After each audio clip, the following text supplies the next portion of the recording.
Hey, did we ever hear a train whistle in this movie? No, we didn't. What's up with that? What's up with that? What's up with that? What's up with that? What's up, What's with, up that? with that? All right. Twice was enough. Don't cut off our what's up with that. We had it going.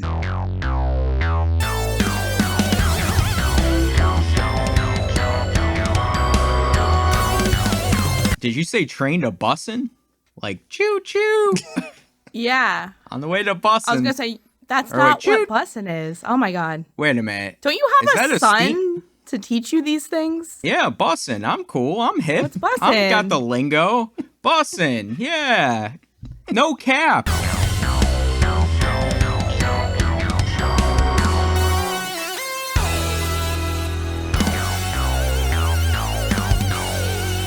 Hey everyone, welcome to Straight Jacket Talk, where it's two guys, a girl, and a horror show. My name is Kevin, and I'm joined by my co-hosts. First off, it's the guy who wanted to play a zombie victim in this very movie. Isn't that right, Nathan? Yeah, I sure did. I didn't make the cut. I didn't bleed well enough. Next, we have a girl who likes to dress up like a zombie and go through her neighborhood scaring her neighbors. It's Jill. Yeah, I do that every day, but that's just my normal look. Halloween every day. Except this is America and you'd probably get shot one of these days. If you were a clown, yeah. Can't do the scary clown stuff these days. Oh my God. Oh. That was a long time ago, that scary clown epidemic. Yeah, that was so entertaining, though.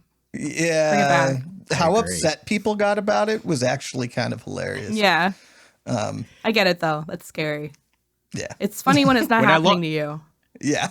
Yes. What I love too is how they had an Instagram account. Yeah. Just good, clean These fun. are the things that make me so happy. Guess why I'm so happy today? Because your skin is so soft and you smell so good? No. Why? Spooky clowns scare me. You know what else makes me happy? Train to Busan from 2016. I'm going to give you all a heads up. I'm going to have a very hard time pronouncing some names. Just bear with me, please. This movie was directed by Yeon Sung-ho and written by Park Ju-suk. Amazing. I think that was pretty good, Yeah. actually. Yeah. All right. Whew. I feel better. Good job. Now, this movie had a budget of $8.5 million. Let's play the budget game. Do you guys know what it grossed at the box office? And this is worldwide. Worldwide. Nathan, what do you think? This was a pretty big hit from what I understand as far as a Korean movie goes, right? So $40 million? Ooh, 40 million. Jill, what are you thinking on this? I don't know. It is foreign and it's really good and it did really well, like I know streaming wise at least. So I'm going to say 30 mil. This is going to blow your minds. This movie worldwide grossed $98.5 million. Oh, wow. Yeah. Wow. Huge. That I mean, is a huge. lot. Especially Yeah. since the Korean-speaking demographic is rather small. So that's a lot of people reading subtitles all over the world. Yeah, I think when I looked at how it was broken down, it did make most of its money in South Korea, but it did have a pretty good box office in America too. So Right. currently on Rotten Tomatoes, Train to Busan has a 95% critic score and an 89% audience score. So this is certified fresh. But what are our thoughts on Train to Busan? Before we get into our review, if you guys could please hit the like and subscribe button and hit the notification bell, because when we have a new video, you'll be the first to know. Isn't that right, Nathan? Yes, it's a privilege. Even with the subtitles, it comes across. This movie was Nathan's pick for an episode. So Nathan, why did you choose Train to Busan for us to review? Late last year, I got onto a Korean movie kick. There are a lot of them, and I had no idea how many of them are as good as they are. And this is one of the horror movies that I saw, and I loved it. And I didn't want to subject Kevin to the wailing just yet, because it's 2.5 hours of a movie he's definitely not going to like. So I went with this one instead. I appreciate because you. zombie movies aren't usually my thing so much. I think zombies are kind of an easy threat to create, which means you have to write a really, really good story on the backdrop of the zombies in order to get a good zombie movie. And I think they did a really good job of that with this movie. It's funny because we had reviewed I Saw the Devil when we first began Straight Jacket Talk, and that was also a Korean movie. And that was kind of my first jump into Korean horror. Yeah. And also Train to Busan too. I mean, these are two really good horror movies, I think. Yeah. Train to Busan was one of those movies that I'd heard for a long time, and it was on my list for a long, long time to see. Yeah. So I am very happy that you recommended us reviewing this movie, because I think it was worth the wait to watch it. What is everyone's overall thoughts on Train to Busan? Jill, I'm going to start with you. Is this your first time watching it, or have you watched it before? What's funny is we did an episode for this for It Slays like almost a year ago in July of last year. So it's been almost a year since I saw it last. I slayed it on that show. I was the only one. Everyone else gave it a yay. So I really liked it. Everyone else liked it, but I really, really liked it. Second watch around, I still really like it. And it was interesting to rewatch the things I already knew was going to happen and had like a kind of respect for, and see it happening again. And I don't know, it still is a fun rewatch. How was your first watch? My first watch was actually pretty good. I myself, like Nathan, am not a huge zombie movie fan. But in saying that, I think this movie was very engaging. It kept me involved in the whole movie. I think sometimes zombie movies get a little too like boring at parts and lagging because it's too much like, oh, where's the zombies? Like, we have to get away from the zombies. Let's talk to each other and build up, these character moments. This was not that. We knew where the zombies were, obviously. I actually admire them in this because the concept to me is kind of backing themselves in a corner a little bit. Right. Very claustrophobic. Yes. Now, I love, like, if you tell me this movie in a nutshell is zombies on a train and you're stuck with zombies on a train. Like snakes on a plane. I have had it with these monkey fighting snakes on this Monday to Friday plane. Yeah, sign me up. That's fucking scary. You can't go anywhere. You're with these zombies. But to create a whole movie and make it entertaining and engaging on that premise, I think they did a really, really good job. Like, they didn't, fail in what they were trying to do. And a lot of that, like you said, is storytelling. And I think they had a good story they were trying to tell, along with the zombies. Because to me, the zombies were a big part of this movie, which I love too.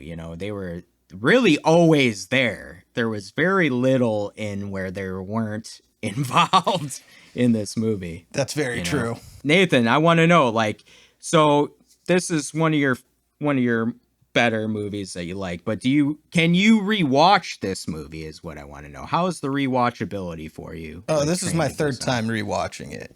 And this is my favorite zombie movie of all time, to be honest with you. Whoa. Yeah. Of all time. Yeah. Now, I haven't seen a lot of the George A. Romero stuff because, frankly, I don't like what I have seen as much as other people do. This is my favorite zombie movie by far. Third rewatch, none of the character moments lose their impact. I'm pretty sure I'm allergic to that scene where the little girl is clinging on to her father's shirt because my eyes start watering, That must be what it is. Weird allergy. Allergies. Yeah. No, it makes me ugly cry. It's the emotional impact of the story, along with them doing the action and the zombies right and really well, and keeping the pace of the story moving makes this an easy rewatch. Listen, I gotta ask, Jill, I'm gonna transition into you because I want to ask this. Do you also think this is one of the better zombie movies? Yeah, I was actually just gonna say, I love zombie movies. They're probably one of my favorite subgenres. Oh. So I think Nathan has a pretty good, well-founded claim that this, is one of the best, if not the best, zombie movie that's out there. And that's because it's funny, but in an intelligent way. It's playful with its environment, and it's innovative in doing new things that other movies haven't really done before with the zombies, like the GPS with the navigating the tunnels for the darkness so they could move trains. That was I think super that's cool. super smart, super great idea. I really love that. I love the way they play with like the baseballs or the softballs to like make noise, and then like the newspapers on the walls with the windows with the water. Yeah. I think that's really smart. So I think it's playful with like props and the setting. And also it's a really good setting. Like you said, the isolation, you're isolated from the rest of the world during a really crucial time in like a burgeoning pandemic. Right. And we're kind of still fresh off, hot off the heels of COVID, even though it's, multiple years later. It's still something that's very much in our minds. And even though this came out in 2016, the way that they present the setting to you in the beginning with like the roadblock or the checkpoint, whatever, they make comments about not trusting the environment and not the environment, trusting the government. 뭐요? 또 돼지들 싹 잡아다 파묻는겨? 아이 그 구제역이 아니고요. 요 앞에 그 바이오 단지에서 뭐가 찔끔 샜다고 이러네.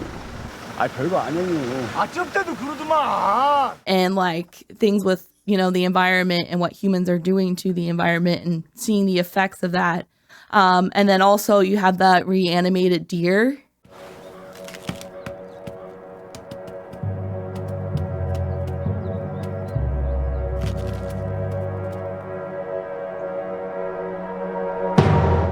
At the beginning. That was a cool so scene. cool. What a great way to open the movie. It looks amazing. It's so eerie. And one thing I will say about like the special effects, the reanimations are superb in this movie. Like every single one.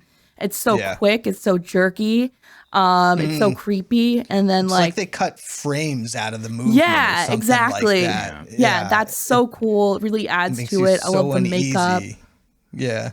Yeah. And like you said, emotional plot there that a lot of movies tend to make it cheesy. But this one, it felt genuine. The little girl, great actress, really portrays her character. I think the dad is like a giant piece of shit. But it still makes me also ugly cry at the end, because we have a bigger piece of shit, the CEO. So... Yeah, the thing about that, I think that the dad is a big piece of shit at the beginning, but like that's his arc. 할머니 여기 앉으세요. 아가 어서 가서 앉아. 아니에요, 할머니 앉으세요. 수아나, 이럴 때 안 그래도 돼. 뭐예요? 양보 말이야. 지금 같은 때는 자기 자신이 제일 우선이야. 알았어? 미친 새끼야. 다 들어올 수 있었잖아. And he starts He to has change. to be, he has to become a less of a piece of shit in order to keep his daughter alive. Exactly. It's one of the big themes of this movie is selflessness versus selfishness. Yes. A lot of zombie movies go the opposite way of this movie, in that selfishness becomes a virtue in a post-apocalyptic world. Where in this movie, like selflessness may or may not get you killed, but selfishness will in fact get everyone killed. Which is another thing that I really appreciated about this movie. They had a great character turning point in the middle of the biggest action scene in the movie, other than the climax at the end, where they get off the train in Daejeon, I believe it was called. And that's where Suk Woo, the father in the story, figures out that selfishness will get us all killed, because he was in the middle of committing a selfish act, going off away from where east there. Yeah. And not telling anybody else about the issues with the quarantine. But then, you know, his daughter almost dies and a stranger saves her.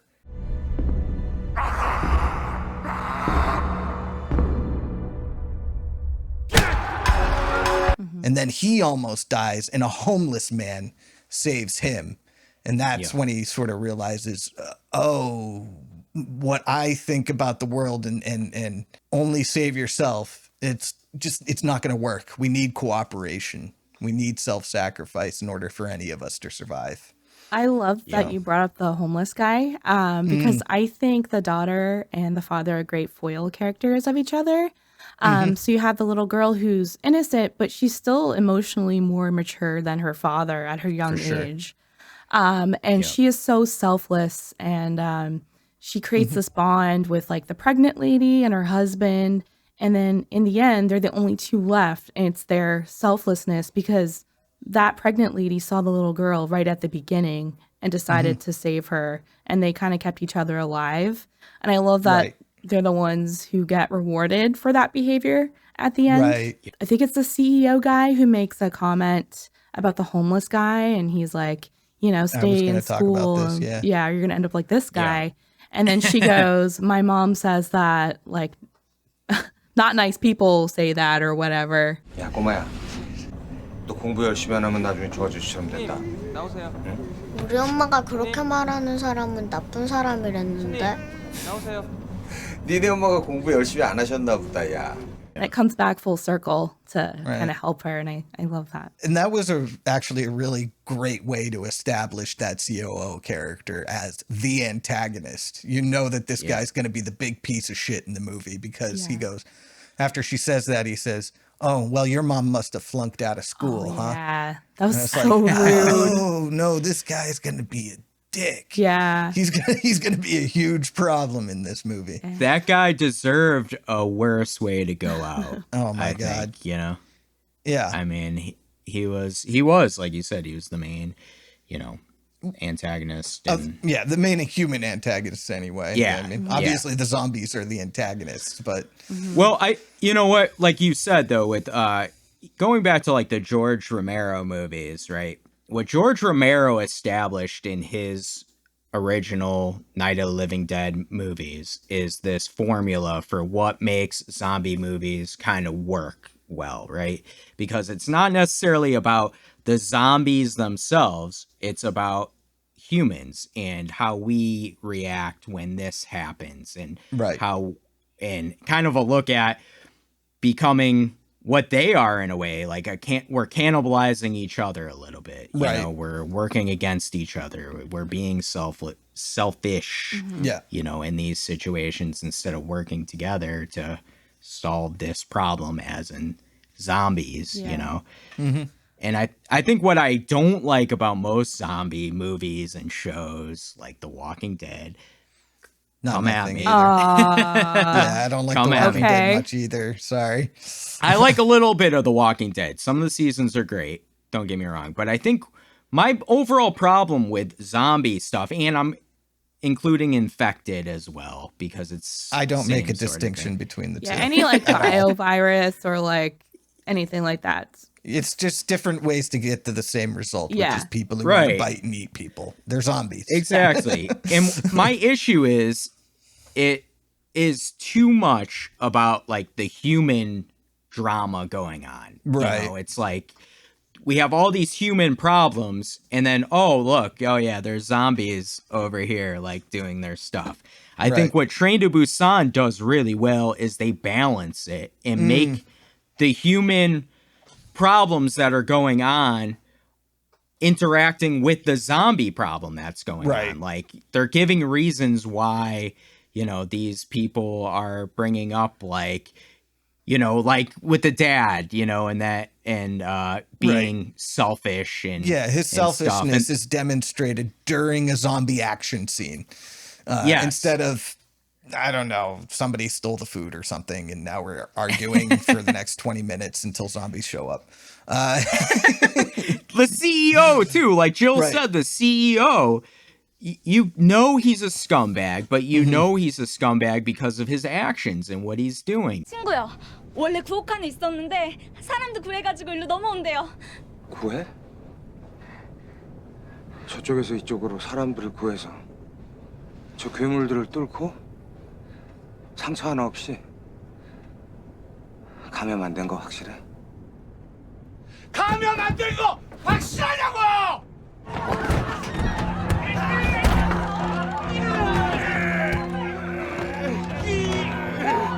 He's this corrupt guy, but like he's doing whatever it takes to stay alive, and you see that throughout. We gotta have a talk. Oh no. Uh-oh. So, first of all, I think you're wrong about The Walking Dead. I ride hard for The Walking Dead. I'll be honest, I've only seen the first 3 episodes. Okay. And that's when I decided I didn't like it and stopped watching. All right. I've watched every single episode, season, whatever. Some of the stuff in the universe I've watched. They also do a really good job of positioning the human problems and the zombies together. I could name multiple examples, but I'm not going to go there. I'm just going to say you're wrong. And I'm going to make you watch the whole show. And then we'll talk about this later. But it's there. But I will say that this movie, Train to Busan, the human element is very much in a spotlight, and it is very balanced. Yeah, it is really well done. And you also see the effect of capitalism, and like the virus was created by the corporation, right? Kind of like Resident Evil, you know, it's always like the big corporation that makes the virus. It's all because of greed. You also have like corruption in politics and corruption in like people higher up in companies, like the CEO. So you do see that here a lot, which is really good. And those people are always the most selfish ones. Right. And then you see the people who are maybe not as rich, or they're younger, like the daughter, like some of the softball or baseball team, and the pregnant lady and her husband, and the 2 old ladies. I fucking love the 2 old ladies. Oh, yeah. Yeah. Yes, they're the best. They are. So you see all these people who are very vulnerable, but they tend to be the most selfless people there. And all the people with real power, they just try to like hoard it and save themselves. And so it's all about like self-preserving. Yeah. And actually that dynamic is actually shown in Seok Woo's character as well. He drives an Audi. He is a fund manager. 아빠 뭐 하는 사람인데? 증권사 펀드 매니저요. 아, 펀드 매니저? 네. 개미할게. 다 남들 피 빨아먹고 사는 새끼.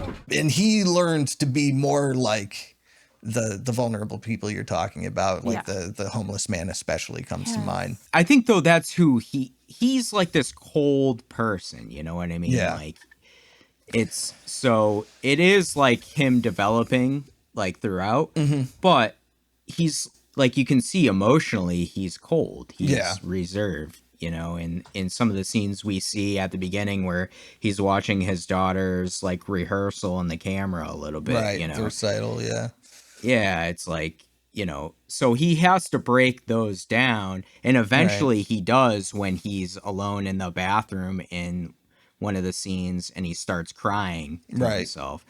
I think that was after he had spoken to the guy he works with, right? And he asked him if it was his fault, for the zombie outbreak, right? That was a great scene. And he just told him no, but you can see in his face that the answer in his head, as he's saying no out loud, is yes.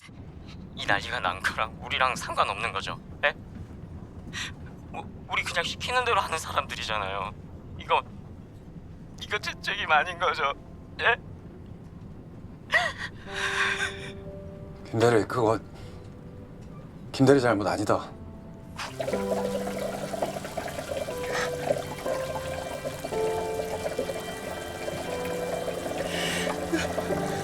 I got a great question for acting you. there, by the way. The way he conveyed that message, that just by looking at him, that he's lying You out could loud. see the wheels turning, you know, why he said it. Like, you didn't need like a line afterwards where he cries and says, I lied to him. You just saw it. It's pretty masterful. I have a big question, right? One of the things I do like, too, is we don't get a clear-cut answer to why this zombie outbreak happened, right? Right. Like, what happened? Sort of chemical spill, I would say. Or but why was it caused? Why was it caused by what they do? Well, they were, I was going to say, like, Wall Street, except they don't have Wall Street in Korea. It's some other street that is the financial, they're just like, they were Busan invested Street. in the company that made whatever happen. So that's why he feels responsible. And because that they had said like about, was that specifically having to do with, he said like sell it all or whatever, and the other guy was like, they were heavily this is invested in that company to get that, and who knows what that company was up to. It was likely very shady, because if it's not shady, this doesn't happen. Right. And then when right before everything went down, that's when they sold all the shares of the company, because they were like, this company is going down. 어떡할까요? 관련 종목 뽑아서 전부 던져. 전부 다요?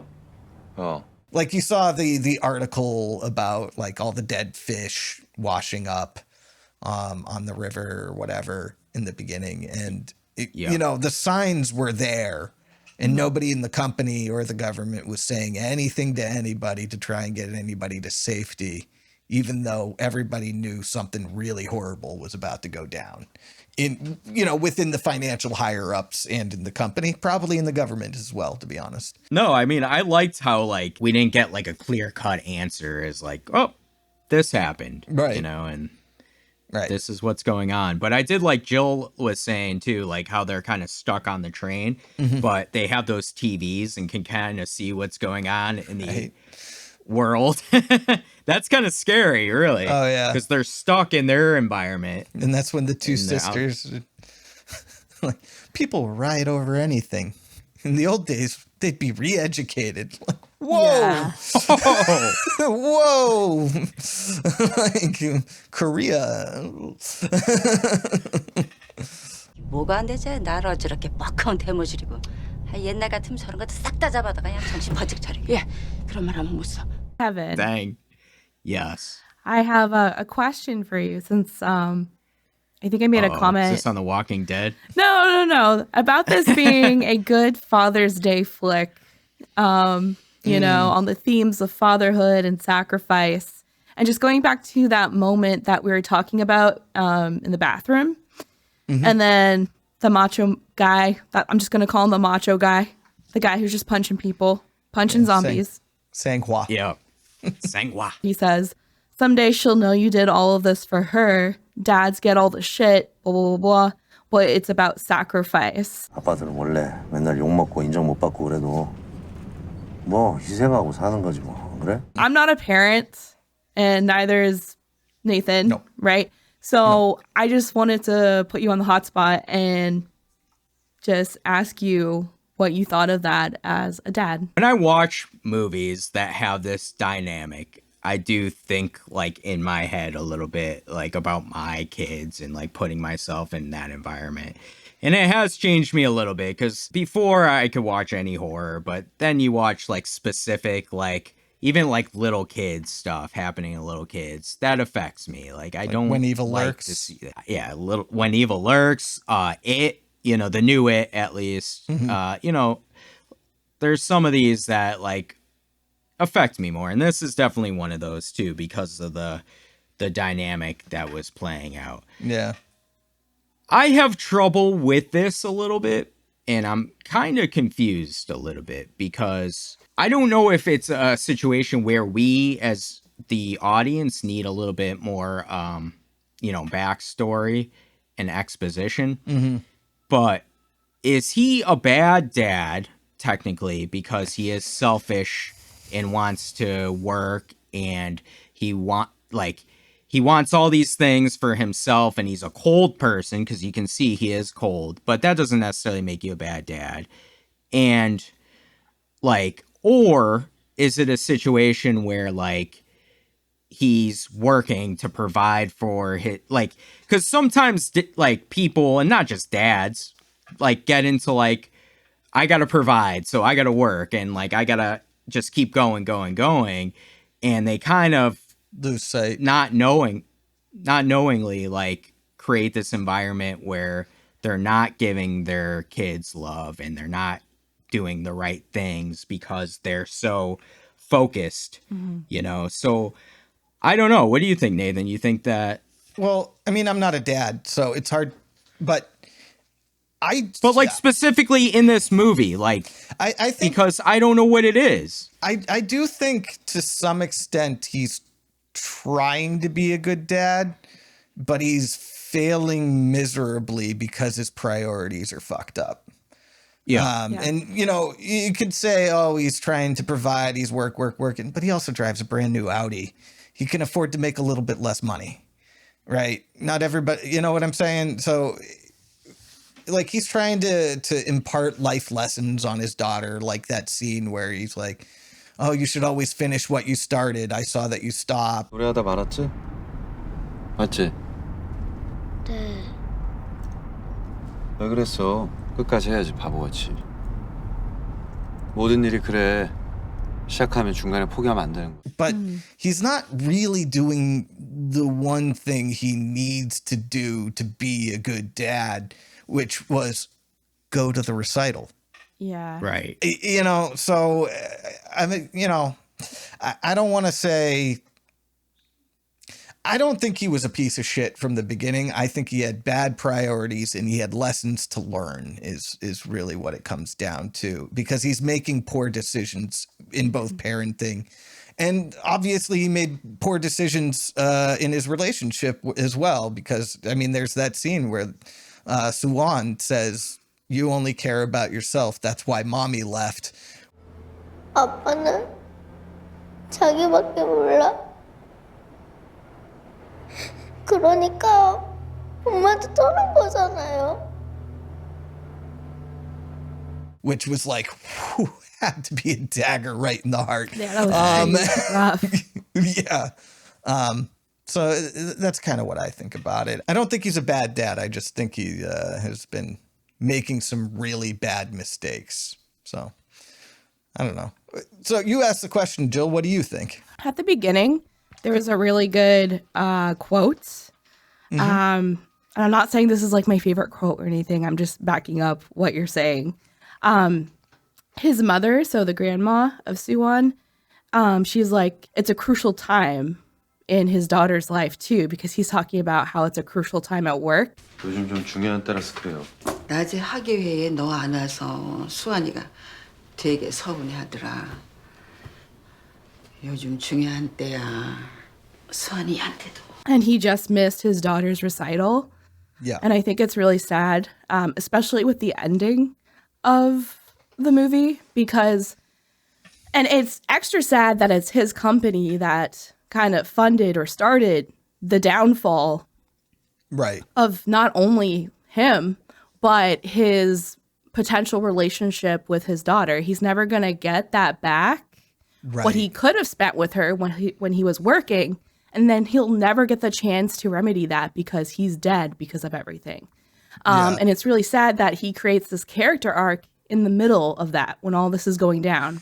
At the beginning, one of the funniest things in this movie to me, but it's also really sad, is when he brings home her birthday gift and it's a fucking Wii that she already has. When it pans over to that Wii. It's just so sad. Yeah. But it's like you were saying, though. I mean, there is aspects where he's trying. He's not succeeding. At all. Don't get me wrong. Yeah, exactly. But there is an element like he's trying. he wants to try, you know, I don't know. I was just going to say, as a father, I'm sure there's also this like expectation of being a man and like having to go to work and provide for your family, but also being a man, you're not allowed to show your emotions. And you see him break away from both of those things during his character development. He's breaking away from, you know, working too much and realizing there should have been a better balance, and he should have been there emotionally and physically there for his kid whenever she needed him, but he wasn't. And then you also see him actually showing emotion when he's like crying in the bathroom, like we were talking about. So he still can't do that in front of his daughter. Or he still can't do that in front of his daughter. But at the end, you know, if you love him or hate him, you know, you can really respect the sacrifice that he made for his daughter ultimately. So I don't think he was a great dad in the beginning because he wasn't there for his kid. He doesn't even know who his kid is, really, and she doesn't want to be with him. 원하는 거 있으면 말해봐. 부산 엄마한테 가고 싶어요. 네. That's the whole reason that they went on the journey at all. Why is she with the dad? Like, is it like sharing custody? It has to because be, yeah. it seemed Okay. We never get into the weeds of their actual custody agreement, but but it's got to be some sort of joint custody. And honestly, I don't know anything about Korean divorce laws. So I know they maybe just decided with him. Yeah, I don't know how that works over there, but There was an interesting remark made when he was on the phone with his mom, the grandma, and I think she was like in the middle of basically dying or turning. Super sad moment. Yeah. And she says something about like, you know, she wants Soo-won around and she loves her, but she only wants to be with her mom. Yeah. And then I hear her, she's like yelling bitch or something. 그렇게 예뻤는데 지 엄마만 찾는 우리 새끼 썩을 놈들은. Yeah, she says that bitch. But I don't think that's her. Okay. I don't think that's her anymore. I think she's in the middle of turning. Like I don't that's what I was trying to figure out. Like, do they get more aggressive when they turn and they say like, you know, what's really eating at them? If we're being honest, some of the rules here are a little vague. I'm not gonna get too far into some of the stuff I noticed just because I love this movie, so I'm forgiving all of it. But like, you know, how long it takes somebody to turn depends on, you know, how long the narrative needs it to be and stuff like that. But you know, I don't think that woman would have said that bitch about her granddaughter if she wasn't in the middle of turning. I thought that too, where I was like, wait a minute. Like, if she's turned, she has some sort of conscience, like thought, like she's expressing. Yeah, I thought it was for the mother, like calling the mother a bitch or something, like, you know. I might have misinterpreted I have no that, idea, but I don't. But if you remember correctly, the COO also is talking to them as he's turning at the end of the movie. So there is like a period of depending on. It depends on the person. Like, I think, like in The Walking Dead, they try to say that it depends on like your metabolism or like how healthy you are, or your age, or it could be any of those things. So, which is just an excuse for the narrative needs it to take this long. Therefore, that's what's going to happen. But it's also kind of scarier. I'm not complaining though that way, because you don't know how long it's going to take. Some people it's instantaneous, and some people retain their humanity a little bit. You could also say it depends on how strong of a person they were, like their will to live, the will to be, you know, of who they are. I think though that's a good thing, because like I don't like a certain like set of rules. Like, this is what happens. You know, it's scarier when there are little differences. Right. You know, I did like though having the like they can't see in the dark. Yeah. You know. Yeah. Because that's cool when there are little pauses in the action. Yeah, and things like you can defeat them with, because you do want some sort of hope. Yeah, you know what I mean? without it, you don't have a movie. You have an exercise in masochism. Well, that's my other thing with zombie movies too. Is a lot of times, like, there's no hope, or it's like hope that like they're just hoping because they have to do something. Like you can't just sit here and die. But like you do want that hope, and I think it was good in this too that they had really established that Busan was controlled, and it was so I mean it wasn't really established, but there was that hope. Want to be because that little girl's mother, Suan's mom, I think is dead, which makes me wonder if Busan is really as locked down as it looks like at the end, and you know what I'm saying? Because she was in Busan, and I don't think she made it. I don't think so either. Yeah, She's got a new mommy now. Yeah, and a new sister then. Well, I thought that's where they were going to go with this overall anyways. Right. I thought that, the guy, like, at least it would have been a thought at the end that they were going to be like this new family, like in this new world or whatever. So. Yeah, but both the men in the equation died, so I guess it'll just be a single parent household. I have kind of a hot take. Uh-oh. I liked a lot of this movie. I did. Okay. My least favorite thing about this movie is the ending. And specifically what happens with Saku. Really? And yeah. Okay. I told you it's a hot take. And this is why I feel this way.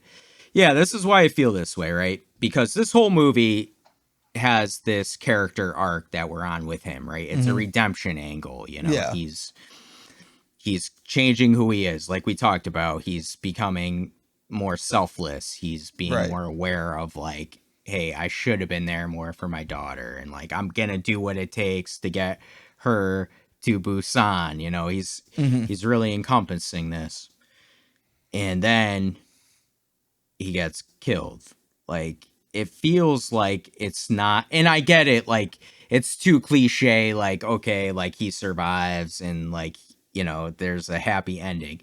There's not necessarily a happy ending, but I wanted him, the way they were building it, to have that full come to circle moment, like, where, I hear you, but I mean, first of all, it was just so emotionally impactful, the way it was done. It's such hang on. Before you go any further with the emotion stuff, he didn't earn that. That's why I don't like the ending. He didn't earn that. Because I kind of felt like... Yes. Okay. Because you remember when he's about to die, right? And he falls off the train. He has those memories in his head of him holding his daughter and as a baby. Right. And baby. To me, those are earned when you've established, like, I think what they needed to do was they needed to establish him at the beginning as he was a good dad. And like, maybe all of a sudden he got this job and it took him over, and like now he's not there anymore. Because when you go to those memories and stuff, it's like then we're like, oh yeah, like he was that good guy, and like, oh man, like now we're like, wait a minute, like you want him like humanized a bit. Yeah. I don't know. I felt like he earned his redemption in the eyes of his daughter. 부산은 안전할 테니까. 그러니까. 가지마. 가지마. 내가 잘못했어. 가지마. 가지마. After that turning point of that we were talking about at the train station, I felt like he changed the way he dealt with the situation to be less selfish after making that realization. Yeah. And it's also like really well shown too, because he changes and they get back on the train, and then the CEO guy is the one who's trying to block everyone out, and he's the one who's teaming up with the punchy guy, the macho guy. Right. to We got to save talk about everyone that else. guy soon, by the way. Yeah. And his tacky ringtone. So funny. Yeah. Okay. Is it now the time to talk about Yeah, that let's guy? talk now? about him. Yeah. Do you want to talk about What a him? man. He is one of my Macho favorite Man? characters in movies in He's so general. good. I Oh. love this guy. Listen, if I ended up in some weird situation where I needed to go on an expedition to hell, I would want that man to lead me there, and I would do everything he said. 뭐야 그 눈빛은? 말이 좀 멋있냐? What's the vibe? He's great. He's tough. He's funny. He listens to his wife when she's right, so he's not too macho. 이런 새끼가 다 있어. 널 나와. 너 내 저쪽으로 한 던져버리라니까 일로 와. 그만해. 다들 겁나니까 그런 거야. Treats his wife right. Yeah. Yeah, he gets people to move over for her. She's pregnant, so she can sit. Yep. And then, like, and actually, you were saying that Suwon is sort of a foil for Sak-woo. Yeah. And I really sort of felt like Sang-hwa was more his foil. I felt like it's really demonstrated at the beginning as the turning is happening. And, there's a zombie who's biting on another person, on a woman, and his wife goes, "You idiot, go save her." And he goes and he starts trying to save her, being that selfless guy. And as he's doing that, Sak-woo is holding his daughter and just like pushes him over on the way through. Or I don't think he pushed him over, but he pushed his way through. Yeah. And it was just this really good demonstration of, these are two very opposite people. The juxtaposition. The juxtaposition, yes. I've yet to use that word. You just did. On the show. But I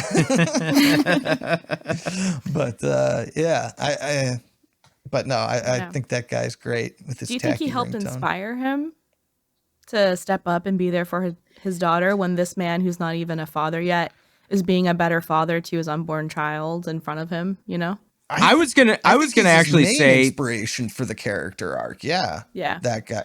Because he's the one who saved Suwon too. Dude did not have to stop and pick up That's Suwon true. on the way through. He could have just run past. It would have been faster. He would have been safer. And I was gonna say that he's like the version of him in that mirror, this is who you should be. Right. But you're this other version. Yeah. Yeah. And also when he looks at Suwon and points at his wife's belly and says, "I made that." 이거 아저씨가 만든 거야? Just cracked me up. You sure did, buddy. It was a team effort, I think, but I'm a little unclear on that. But he's a proud daddy to be. You know what though? That's a great scene too, to kind of like have a juxtaposition of this manly man and he's a more sympathetic man too. But he's a manly man, but he's also warmer than Sak-woo, who is maybe considered less manly, but also more cold and you know what I'm saying? Like he's less masculine, but colder, whereas Sang-hwa is very warm, funny personality, personable. But he's also more masculine in a way. So he's a great example for all you dads out there of how to be. Yeah. You can be masculine, but you can also be warm. Yeah. And gentle and kind. And have cool ringtones and stuff. Is that the kind of dad you are, Kevin? Do you have a tacky ringtone? I don't know. Oh, I do. No.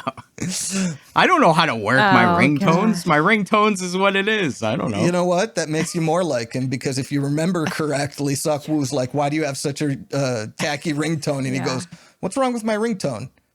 How do you even change it?" 유치하게 벨소리가 그게 뭡니까? 벨소리 그게 뭐가 어때서? 그 벨 그거 벨소리 어떻게 바꾼 거냐? He calls him a rat or something.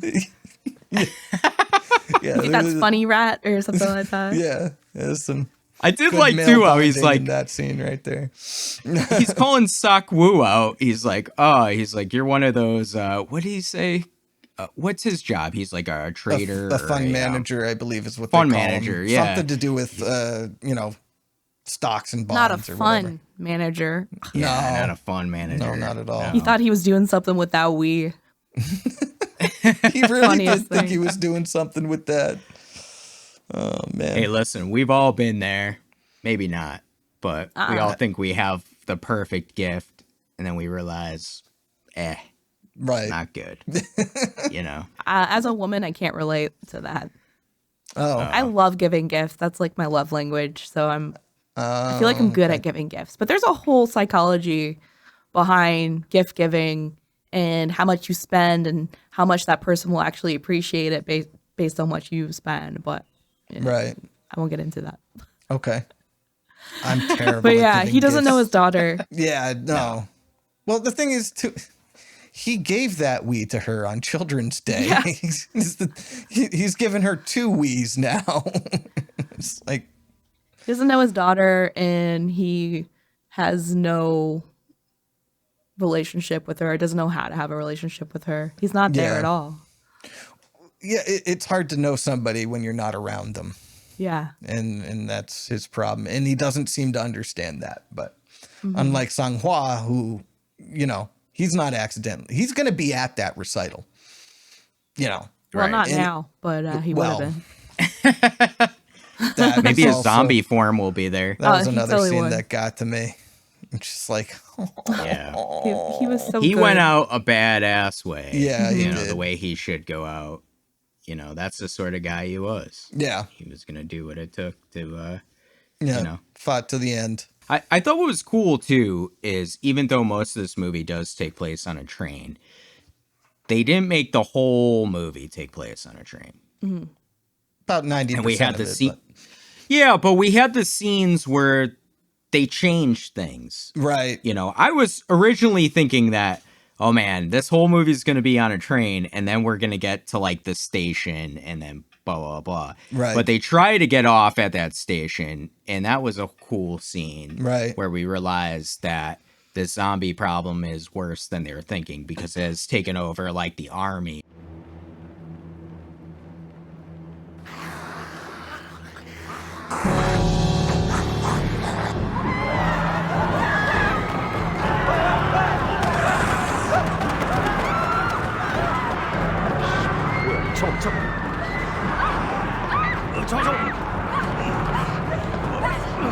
Then I think what was the cooler scene is how they separate the characters out between Yeah. the train cars, right? Because then you have that tension building that I love, where you have these characters that are the ones with people, or kind of the most to lose, with their significant others Yeah. ahead of them in the cars. And between them is a whole bunch of fucking zombies. Yeah.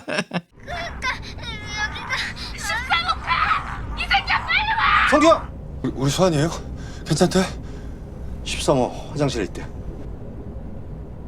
I thought that was cool, like how they kind of navigated that and changed the Mhm. picture of what was going on. Yeah. Yeah. So it wasn't like the same thing over and over and over again. It was pretty masterful, and they added in a lot of really good like zombie tropes from movies, like the darkness or like using sounds to distract them, Mhm. but also paranoia of the other survivors. Mhm. It's really Yeah. big here, especially when they separate and they're trying to get back together again. But you always have the people who are very selfish and don't want to let other people in.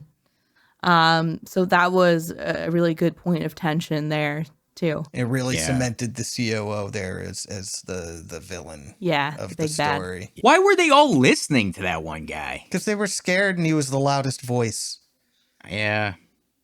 Sounds very familiar to real life situations. Yeah. Yeah. But I won't get too political. But this movie does, touch those kind of themes too of, fear and what the narrative of fear does to people. Yeah. And even good people. Yeah. You know? Although I don't think this movie thought any of those people were good. Because I don't think the movie would have made it so that the one sister opened the door for the zombies to come in and get those people if the movie didn't think they all deserved to be punished for what they did to our heroes there. I was kind of thinking I'd want to be in that different area. Yeah, like, that area seemed a little more get me away secure from to these me. fucking people. Yeah. And then like, I don't want to be with you. No, they were assholes. Fuck them. Fuck them. What did you guys think of the baseball player and the cheerleader there? Jin Hee and Yu Guk. What was their theme? Like, love survives all? I guess. I thought they were really cute. That's what I was going to say. I just thought they were really cute. Yeah. When she sits down, it's like, when I say that I like you, just say thank you. It's like, just accept it. She's got some confidence, huh? Yeah. I think it's funny that he like pretends that he doesn't like her. Yeah. And then he gets like razzed by the rest of the team. Yeah, and he that's a sits very there high sulking. school thing. 야, 넌 내가 좋다고 하면 그냥 감사합니다 하면서 받아들이면 돼, 네 운명을. 그럼. 야, 운명이야, 운명. 어? 야, 받아줘. 받아줘. 받아줘. Yeah. You know. It's like, dude, she's cute. She's really cute. Yeah. Get over it. Yeah. You dummy. He was playing it. He didn't love have that. to. She was throwing herself at him. Just let it happen. I love the Just catch mixture her, of people we have. And, Yeah. That's something that a train setting, you have all these different people from different walks of life. All together in one yeah, spot. it makes it really interesting. And then it made it really upsetting when the COO used her as a shield against a zombie. Yeah. Oh my God. Oh my Yeah. God. But see, that's where I got that like love, survives all, because like then he holds her at the end and it's like. Yeah, but then she bites him and they're both dead. So, That's what I mean. Yeah. How He romantic. knew it was going to happen. Right. It was Yeah, romantic. he wasn't leaving her despite the fact that he knew exactly what was about to happen to him. That's why I said that COO or CEO, he needed a death, a horrible death. Not what happened to him. I don't know. To me, when you look at the theme of the movie with selflessness versus selfishness, right? He died scared and alone and calling for his mommy and That's true. and accomplished nothing except being a blight on society throughout the whole movie. 아저씨, 저 무서워요. 집에 좀 데려다 주세요. 저쪽에 엄마가 집에서 기다려요. Yeah, he got what he And I deserves. thought that was pretty appropriate. I get what you're saying, that you're looking at it more like horror movie tropes. You want to see him torn apart, right? Yes. Yeah. But He I deserved thought to be torn apart. I agree, but I just thought it worked thematically the way he went out myself. But I get what you're saying, though. Well, we get what I get what you're saying. I get what you're saying.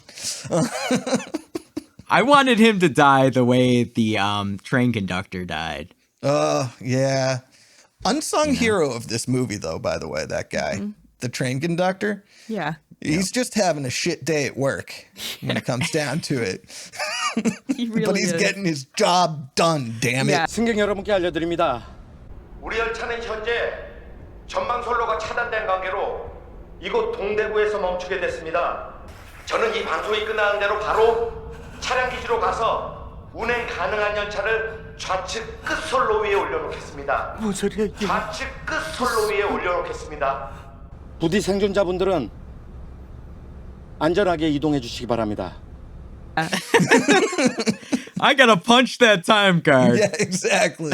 It's good work ethic. Yeah, he didn't ask for all this, but he got it, and I got a train full of zombies. What am I doing here?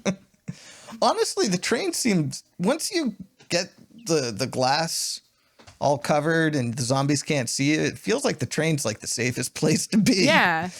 Honestly. It did feel that way at times. Yeah, definitely. You know, especially those scenes where they're looking out the window and like stuff's don't stop that train on fire and shit. Yeah. Yeah. Or when they're passing people getting eaten right in front of them. That's so scary. Yeah. Yeah. Can you imagine being on that train just front row seat? There was scary scenes too, like when that train accident happens. Mhm. And then that train's flipped over, right? That's my favorite scene. It's so and good. the fucking zombies are like trying to break through the window and they're right there. Like you're like, holy shit. Yeah, the hands on the glass. Right on top of them too. And yes. And then they finally do break the homeless through. man gets that is the scariest part of the movie. Oh my for God. me. Because you went from claustrophobic already to even smaller space. Yeah. And then the homeless man that does his, who is credited as the homeless man, by the way. We're not. Nice. Good for him. He does not have a name in this movie. He does his self-sacrifice for Suwon and the pregnant lady whose name I forgot. I've been calling her the pregnant lady also. I gotta ask you, at the end, do you think they are saved, or do you think it's like you said, Nathan, like, do you think Busan is also, gone? Well, if I've learned anything about societies run by militaries in a post-apocalyptic zombie universe, no, they're not safe. they're not. It's the sequel, Train to Busan. Well, there is a sequel actually. Oh, that's what I heard. Peninsula, right? Train to Is that what it's Busan called? Peninsula. I haven't seen it, and I also haven't heard good things about it. So, oh no. I'm sure I'll see it eventually, but do we know what happens generally? The only thing I know about what happens in Peninsula is that Busan is not as safe as it was thought in the first movie. And that's, but I mean, it has to not be safe in order for there to be a sequel, right? So, I don't know. What I read, though, too, is that it's not, like, it doesn't have these same characters at all. Like, it's new character. I mean, entirely new characters, huh? Yeah. Like no Suwon and no pregnant lady? So they said it's not a direct sequel technically, but it's set in the same like universe as this movie. So I don't know. It's just kind of like a take on, I guess, what's going on. I mean, from what I understand, I watched the Chris Stuckman review of it, and I looked at the Rotten Tomatoes and just trusted that he was probably right. What he said was that it felt almost like Americanized. It felt more like he was trying to do like a World War Z type of thing. More action oriented, less character driven, which to me kind of misses the point of the movie. Yeah. So shouldn't even be in the same franchise. Would you want to see a direct sequel to this at all? Like, or a spin-off, like a TV show or something like that? Or a streaming show, not a TV show. I'd like to think that Suwon and the pregnant lady lived happily ever after in their 3-person family. Maybe she remarries, maybe she doesn't, don't care, as long as all 3 of them are happy. Same. I like that. Yeah. That's a perfect ending. Yeah. Well. Kind of perfect. Well, it would have been... I don't have a problem with the ending the way you do, but I do wish Seok-woo had lived to be a better father to Suwon. Yeah, I just think like it would have made the full, his arc. I mean, I think the ending was perfect. I'm saying I wish that on an emotional level rather than on a narrative level. I thought the ending was great. It got tears out of me. So that's usually, I can't separate my emotional level from your narrative any level. other level. I get what you're saying. No. I just think I think specifically in this movie it would have worked well. I don't think happy endings work well all the time in movies. Like sometimes I'm not even a fan of them because I think they are too cliche. But now I almost feel like the sad ending or the hopeless ending is becoming cliche now, Well, I don't think this was a hopeless ending, though. is the thing. No, because you're I right. totally agree with you. I'm getting real tired of movies where the bad guy wins, where everything just ends on a shit note. You know, Yeah, I don't need to yeah, see. you're right. You know, This I'm one is just tired caught of in the that. middle. I get Like you. it's not hopeless. Yeah. I mean, if Suwon You know. had died, I would have turned the movie off and never talked about it to anyone. You know what I'm saying? Dang, that would have been it. Yeah. It's like, oh, no, you ruined everything. But What do you think of the ending, Jill? I like the ending. Yeah. You know, I like that those are the two that are left standing. Kind of like I was talking about earlier, how they were very selfless, and I like that they had this like little friendship since the beginning, and they stuck with each other, and they're at the end. So I love that.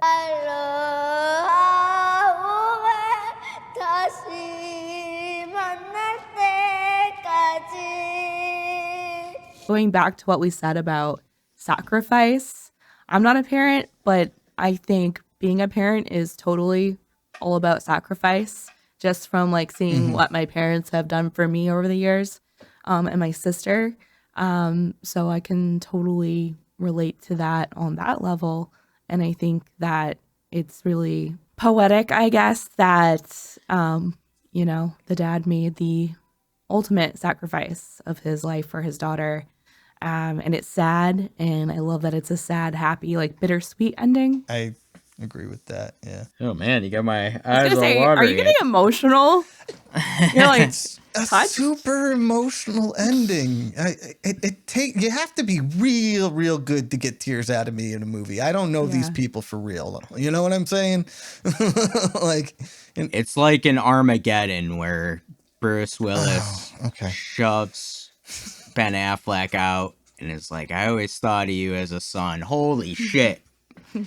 I can't watch that movie. I'm getting, look at the goosebumps. Look at him.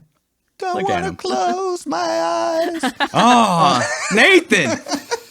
Fuck. Oh, man. Right. man. Do we have anything else that we wanted to mention on Train to Busan? Yeah. Not to sorry, I don't mean to be aggressive, but not to beat a dead horse. I thought you were coming at me I mean, again a for little Walking bit. Dead. I am about to. Well, I wasn't going to, but I had a note being like, you know, I get excited every time I see a baseball bat in a zombie piece. You know, Lucille from The Walking Dead. Little Negan. Yeah, Yes. So I got excited, and I love seeing the baseball players with the bloody bats just beating the ever-living shit out of zombies. Yes, that was very cool. Yeah. Here's what I want to say on The Walking Dead before all of them come after me. You can come after me if you want. I don't care. I didn't like the first 3 episodes, and I stopped watching. I thought it was boring as hell. Here's what I think. Here's what I truly think is with a TV series, you do have to do what they do, and you have to have more character stories and things like that. You cannot do just this kind of more zombie and, you know, less character driven thing and conflict driven thing, because I mean, what would you do? I mean, you have to carry this on. And I know it's also based on the comic books, but it's a different concept. So I understand that.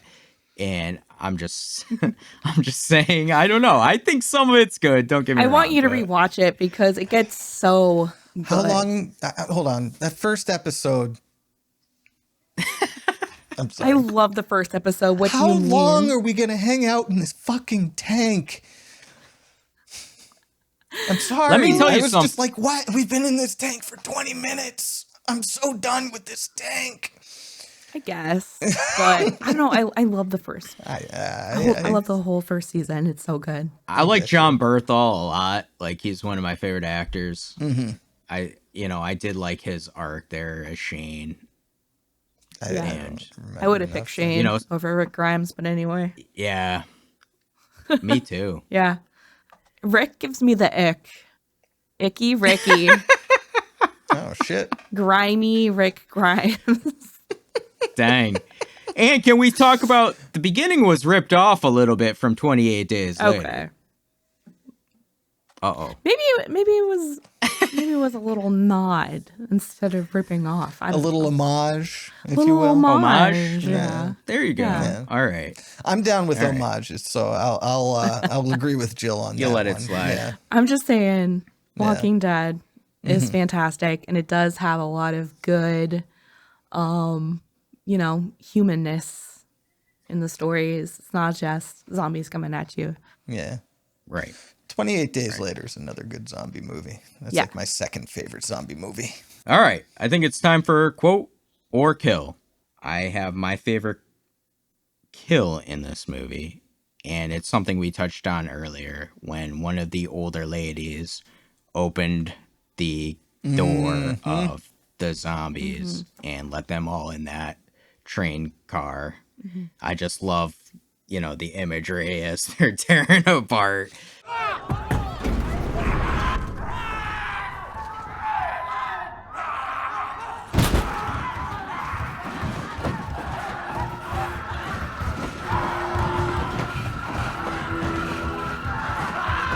The zombies are done really well in this too. Like, I don't think we touched enough on that. We did touch on how they're almost crinkly. Yeah. I don't know how to explain like I was it. saying, it's like they took frames out of the movement. Like it's very herky jerky. It's Yeah. Yeah. I love it. And if you look to, and I believe I read they airbrushed some of the zombie effect on them. Okay.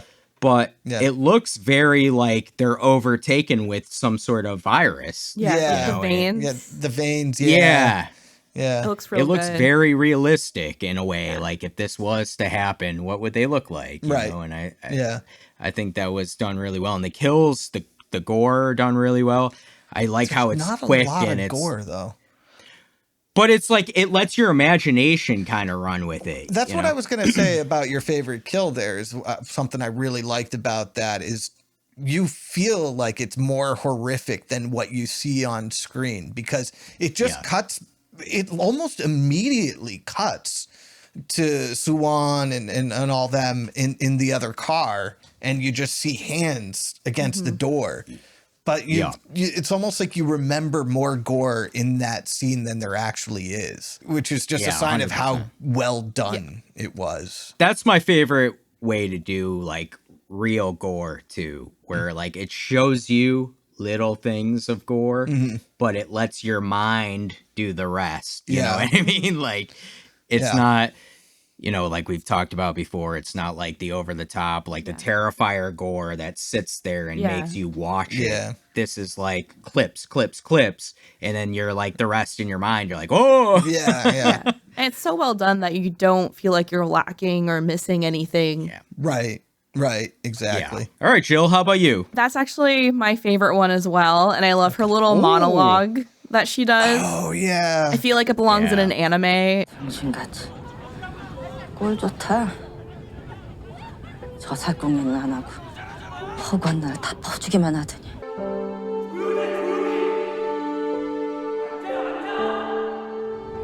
놀고 있네.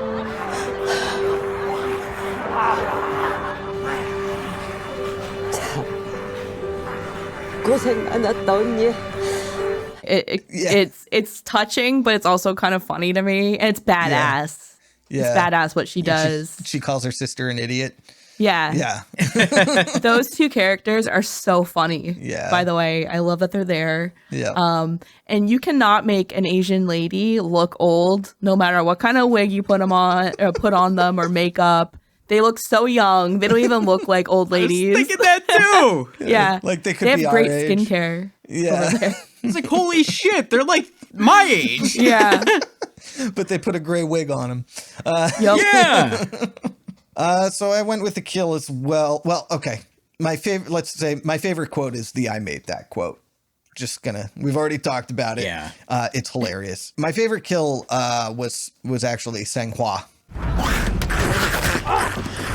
We already touched upon it a little bit, but the way he, spends the rest of his time just putting all of his effort into keeping those zombies away. He picks up a zombie and uses it as a battering ram to keep the other I love zombies that. back. Yeah. Which is awesome and a little bit hilarious, but also like the whole scene is also heartbreaking because like it's impossible not to fall in love with this character, you know. So he's a man. Yeah. Yeah, he's just great. A man's man. Yeah. A macho man. Yeah, he's just great. So yeah, that's my favorite kill. I think we're on to our final rating. Now we're going to rate this movie from 1 to 5 stars. 5 being the best. 5 is Sung Hwa, the macho man. Mm-hmm. 1 is the Wee, the CEO. Oh, okay. Oh, the Wee. The Wee I is like that 2. one better. The duplicate Wee. Okay. 1 Wee is great. 2 is unnecessary. So I want to say Nathan brought up 28 Days Later as his second favorite zombie movie. For me, this is like a tie with 28 Days Later. Yeah, I can't decide which really one I good. like better. They are both really good. These two are the top of the top for me when it comes to zombie movies. And again, I'm not a huge zombie movie fan, but these two are like it. Like for me, these are the top of the top. I'm giving this a 4 stars. I think this has rewatchability. I think it was engaging. You know, it had me involved and invested in the story. The characters, the character arc, I think was good. The zombies were good. They did it right. They balanced it out. So it wasn't too much character stuff. It wasn't too much zombies. I think it was a good balance. And maybe, you know, the ending didn't hit right for me, you know, but maybe that's what it was supposed to be too, because like we touched on, maybe it was supposed to be in the middle where it wasn't supposed to be this fully happy ending, but maybe a hopeful ending of, you know, what could be possible. So for me, 4 stars. How about you, Jill? I'm going to give it 5 stars because Whoa! I have nothing bad to say. So literally, I don't think it lacks anything. I think it's a full-bodied story. It's emotional. It's got to be emotional for me. It's got to get me in the feels. The gore is great. I love the way the zombies look. Love the way they act. It's funny. It's smart. And it makes me want to watch more Korean horror. So I'm going to have to jump on that. But yeah, 5 stars for me. I love everything about it. What about you, Nathan? Don't get him started with the Korean horror. We've already done 2 of them, so. Parasite, is it? Oh, Parasite. I wouldn't call that horror. I think it's that. horror enough to cover on the show. Because we do horror adjacent, but I wouldn't say that it's like traditional horror. You guys did The Crow, so yeah. I don't want to hear it. If we're gonna do The Crow, then Parasite's close enough. Then yeah. Parasite's really good. Have you seen it? I've not seen it. Oh, it's so good. It's so good. Hey, listen, this is our show. We can cover what we want. Yeah. Do whatever we want. We can do The Crow. Yeah. I would love to. I'm gonna wear my makeup for that one. Yeah. So anyway, my rating. We don't need to hear your rating. We know what it is. Well, I'm halfway between you two. I ended up at a 4.5. Nice. I really love this movie a lot. I really don't have much of anything bad to say about it at all. There was one special effect that stuck out to me as not being amazing, but it was good enough to do its job. So I'm not even going to tell you which one it was. Because is it like the World War Z, like they're on top of each other in the background and they I noticed that too. Yeah. I thought it was the helicopter one. Oh, that one was a little CGI-ish, but no, the one where the World War Z one Jill was talking about now, it becomes very obvious that it's like a beanbag that they're crawling on top of. Yeah. But that's, minor complaints. Most of the special effects in this movie are really amazing, and the ones that aren't amazing are good enough. And that's really the only thing I have to complain about it. I love the characters. I love the character arcs.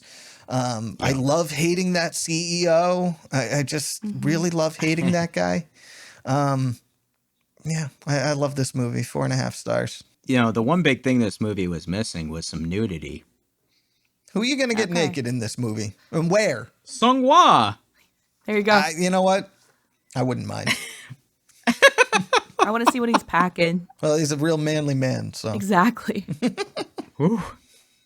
We didn't know he had a bazooka on board.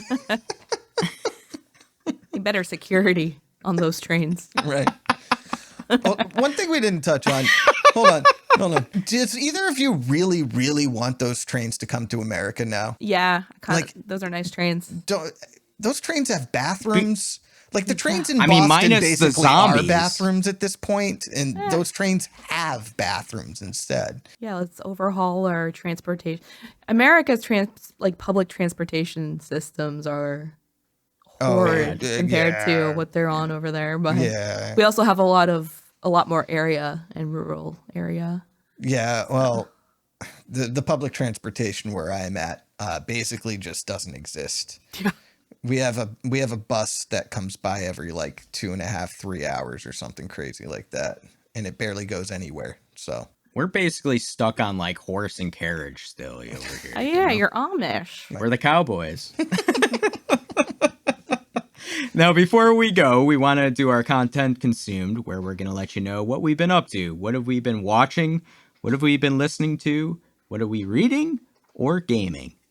For me, my son Logan has got me started watching The Umbrella Academy. Oh. So I haven't watched many shows in a while, so this is me dipping my toes back in. Yeah. So we're almost through the first season. I think we only have, or maybe we just ended. I'm confused. Right. That's Gerard Way's thing, right? Yeah. From My Chemical Romance. Yeah. He did the comics. It's pretty good. Yeah. I don't know. I fell off that show. Maybe I should give it another chance, along with The Walking Dead. I probably won't give either another chance, to be honest with you. But I think the thing with The Umbrella Academy is it is a slow crawl. So I can understand people that kind of check out. Right. Because they set up a whole bunch of different storylines that they don't give you any answers to right away. Right. So there's no instant gratification, which I'm okay with. Lead me on a journey, and I think that's what this has done so far. That wasn't my issue with it. I fell off as soon as I saw that dance scene in the first couple of episodes, and I was like, oh, you're being really, really quirky, and I don't like that energy. I don't know. Something about it put me off. Why? You're quirky. Yeah, I guess. Yeah. I don't know. Nathan, we need to have more dance parties. That's what it is. I don't dance. Oh, I'm going to make you dance. If your friends don't dance, you leave them behind. You're going to leave me behind. I don't dance. Oh, my God. All right. How about you, Jill? For watching, I just, over on It's Lays, we just covered Rocky Horror Picture Show. I love that movie. For Pride Month. So I watched it twice because I fucking love Rocky Horror. I've been doing a lot of gay stuff for Pride. I watched the Lady Gaga Chromatica Ball again yesterday. Started rewatching Drag Race again, and Trixie Mattel has a new HGTV show, I guess, where she's renovating her new house. So I'm watching that. Oh my God. I love it. Oh my God. I love HGTV. Sign me up. You gotta watch it. I think it's on TLC. Maybe. I don't know. I watch it on Max. But yeah, Right. I think it's I have called Max. Drag Me Home or something. But Okay. I love Trixie I think I Mattel. saw an ad for that, actually, when I was... It's really good. Yeah. There's only 3 episodes out right now, but I love it. I also watched American Mary the other day. I think it's a Canadian film. It stars Catherine Isabelle from Ginger Snaps. I just love her as an actress, so I'll watch her in anything. and it's pretty good. I think it came out in like 2012, and it's about this med school student who's training to be a surgeon, but she gets like raped by her professor, and she gets like sucked into the body mod community where people will pay her like a lot of money to do different types of surgeries on them. So then she goes back and gets revenge on her professor, and by torturing him and stuff. So it's a lot of that sounds kind almost of thing. Cronenberg. Let me tell you, I've never seen that thing. I've never seen the movie. Yeah. But the cover at Blockbuster is ingrained in my head forever. With her. Yeah, she's wearing like a butcher apron, right, or something like that. And she's just covered in blood. Yes. Yeah, and Catherine Isabel's hot, so can't argue. Yeah, and she plays like a really cunty character as well, so it's on the cunt horror playlist. Yeah, so you got to watch it. It's not amazing, but it's got Catherine Isabel. I support her rights and her wrongs of any character. It's a good like anti-hero character. So yeah, I watched that. I think last week I was talking about the book I was reading by S.T. Gibson, An Education in Malice. So I finished that. It was really good. Amazing. One of maybe the best book I've read this year. Oh, wow. So I'm obsessed with her writing. So I went ahead and I read this on my phone on Kindle Unlimited that I wanted to read it so bad. It's a Brides of Dracula retelling. It's called A Dowry of Blood. And it's written in the perspectives of Dracula. He's not named as Dracula. You just kind of assume. But it's like back in Romania, back in like the 1800s or whatever. And then it's also queer and like poly. So there's a guy and then two girls as the brides of Dracula. So it's really good. I read that. Not as good as An Education in Malice, but I fucking love that book. And yeah, that's all I've been reading. I'm currently reading Howl's Moving Castle, which is one of my favorite movies. Really? Yeah. Have you ever seen it? Yeah, it's actually like I love all the Studio Ghibli stuff that I've seen, but Howl's Moving Castle, I sort of was a little bit lower on my list, but maybe it's because you're not a girl. It's like possibly because I'm just obsessed with Howl. So yeah, I get it. Yeah, I really Christian like Spirited Bale. Away. So. Oh yeah, Christian Bale voices him, and he's just like the perfect Byronic hero. He's so fucking moody and like brooding, and right. I fucking love him. I love how Studio Ghibli movies are dubbed by Disney, so that you can the dubs are actually good. I prefer subs most of the time because the dubs are so terrible most of the time. But Studio Ghibli, good, it's actually. perfect all the time. Yeah. So I'm reading that. It's a little bit different from the movie, but it's a really cozy like fantasy read. So I'm really enjoying it. But that's all I've been up to. What about you, Nathan? I've been really busy at work as well as with editing some stuff. But so I haven't really watched a lot. I've got one movie on my list. Godzilla -1 came to Netflix recently. And it's the first time I saw it. I didn't catch it in the theaters. It is so damn good. It is incredible. It's incredible. Yeah. One of my favorite movies of the year. Oh, it's so good. The Japanese just really know how to do Godzilla right. It's their story. Yeah. We just got to leave it alone. Well, I'm not going to lie. The American Godzilla stuff they're big, stupid movies made for stupid people, and I'm stupid because I love them. Yeah. But no, like that's fair. But there is no doubt about it that Godzilla -1 is better than any of like the first American remake of Godzilla or like any of the Godzilla versus Kong stuff. It's excellent. It's a lot more serious than a lot of Godzilla movies that have come out of late, and and obviously more serious than the later Toho stuff from back in the day where things got really silly. I love the characters. The monster looks amazing. Godzilla looks amazing.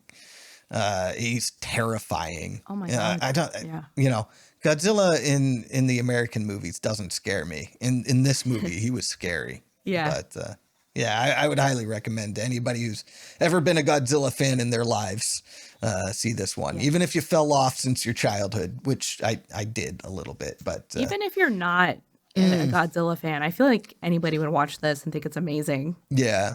It's also got that, I like, haven't seen the war story, you know? And Yeah, the war story is really good. I haven't seen them, and I want to see this one because it's talked about so much, and what I've seen looks really cool with it. Yeah, it's really good.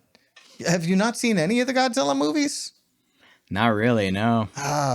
See, I was a Godzilla fan when I was a kid. Yeah, I've seen I'm a lot shocked. of Godzilla. I mean, listen, I'm still a big stupid person. I just haven't seen Godzilla. Yeah.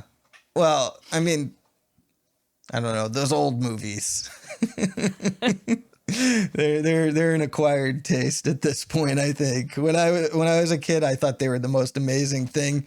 Watching them now, it's like, oh boy, that is a man in a suit knocking over cardboard. yeah. Aw. Just watch Yeah. this one. You'll be good. Yeah. It's the only one you need to see. I'm gonna check it out. Yeah. Yeah. And It's on Walking Maybe Dead. I should also rewatch The Walking Dead. While you're at, I'm going to make a list for you, actually. Make a list. Send it to me. Write in our comments a list. I'm going to check it twice. what I should read. Yeah. Find out if Kevin's been naughty or nice. I was going to say that, and then I thought about it, and I was like, It's I not will stop right Christmas. now. Yeah, I will stop this right now. I might like that. Well, this has been our review of Train to Not Busan. like that? I said I might like that. Oh.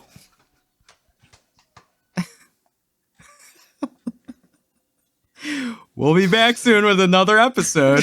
But until then, back to the padded room with you.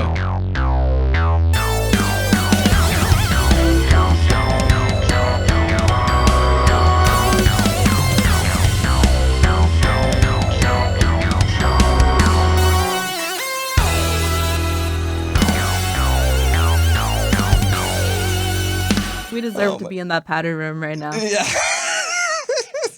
We've been quite very an naughty. episode. Oh, man.